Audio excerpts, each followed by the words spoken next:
Hey there, I'm Alan Matthews. In this video, I'm going to be telling you all about the Lilypad practice technique for your guitar practice. It could work for any instrument practice really, or for anything really that you're doing. In my practice, personally, I love to make these big lists. I like to organize and plan and say, okay, I've got this big elaborate graph and I'm going to practice this many minutes and this many minutes, and then on these alternating days I'm going to do this and that and the other.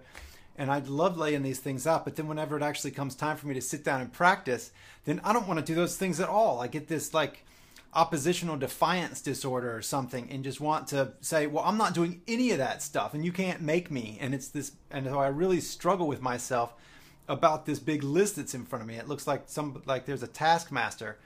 There's got to be some kind of balance between being organized and actually being spontaneous as well. And so what I've come to, I've read a lot about this. I like to follow blogs that talk about this kind of thing. And one of the things that really struck a chord with me was that you can make these great lists and everything, and then do what's called the Lilypad technique. And so this has helped me in my practice a whole lot. And what this is that just like a frog on a lily pad, this big old toad will jump onto a lily pad and it'll hang out there as long as it wants to.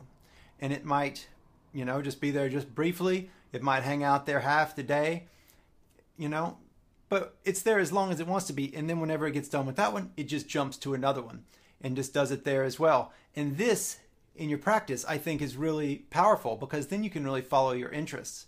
So you can basically hop somewhere, let's say your scales, and you can play them for basically as long as you want to. And then whenever you're done with them, then you just say, okay, cool, that was fine. No shame, no blame. If it was only a minute or two, that's perfectly fine.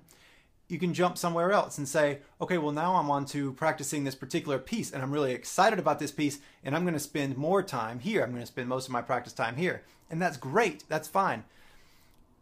That's basically it. That's the Lilypad technique.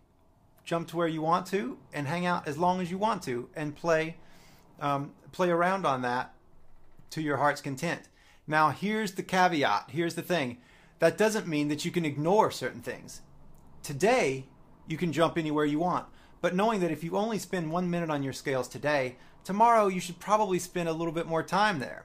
And so as long as you can manage these different spots, then each day can be spontaneous and each day can be kind of following wherever your juice is. And so I hope that helps.